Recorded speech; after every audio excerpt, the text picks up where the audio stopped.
Hey guys, back again. Welcome back to another video review. This time I'm going to be taking a look at Transformers Prime Darkness Rising Part 3.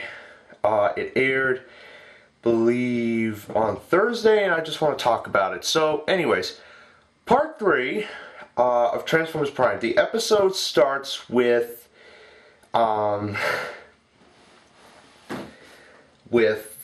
humans just heading off back to base. Raph with Bumblebee, Miko with Bulkhead, and Jack with RC, obviously.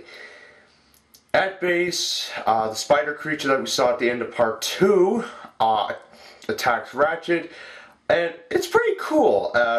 Another tool gets broken, and he says, "I needed that," and that was hilarious. But anyways, I could waste my time here. So basically what happened is that he basically was trying to swat it with a steel pipe, I think. It's hard to describe. And then Optimus shoots it, and then Ratchet steps on it and says, "And stay broken." And that was pretty cool. But anyways, Optimus has determined that it was Dark Energon, the same thing, the Cliff Jumper and stuff. So anyways, then after that, they all head back. Optimus and Ratchet go off and find Megatron while Optimus puts RC in charge of the base. RC is not really happy. RC is, of course, mature and stuff, but RC likes being in charge, but she doesn't feel the need to babysit them, so she... anyways. So, basically, RC leaves Bulkhead in charge. She and Bumblebee go on patrol and fights with Decepticons and whatnot. And Bulkhead... And then Bulkhead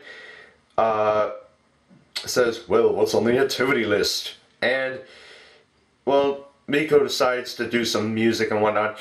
Agent Fowler comes back, talking about the Energon explosion. And unfortunately, Jack anyways, the humans see Fowler. Fowler wants them in federal custody. Bulkhead defends him, and Fowler's like, "You suck, I'm out of here." And he just leaves. Meanwhile, back on the Decepticon ship, Megatron, now powered with the Dark Energon, says, "Oh, I have the blood of Unicron in me! Ha ha ha! Yeah." But anyways, it's unknown about Unicron. Anyways, Megatron decides to go and test out the Energon. He asks Soundwave kindly to increase the surveillance. Okay?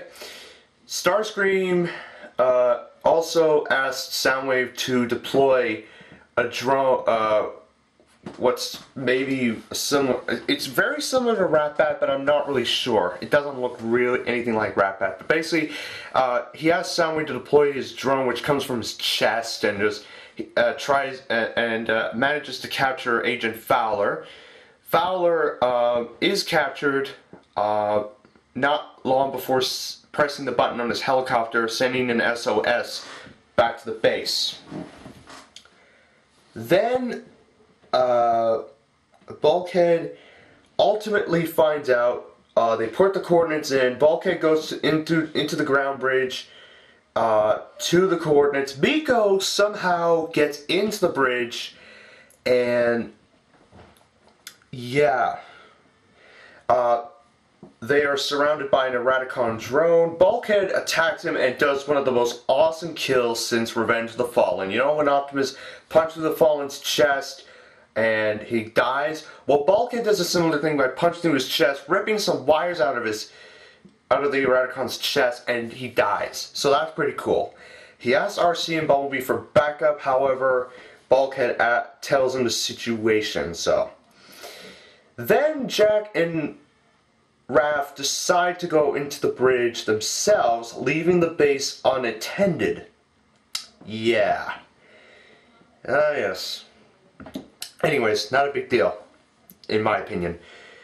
Then the Autobots,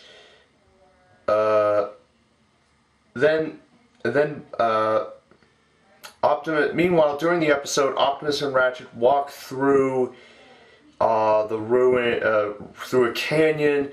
They find that this was an old century battleground of their ancestors, and then they find Megatron. Megatron meets up with Optimus and Ratchet. He throws a piece of dark energy onto the ground, and these Rock Lord zombies come out, and basically that's where the episode unfortunately ends. So there you go. Overall, part 3 not bad. And that's when we will be explaining part 4's predicament.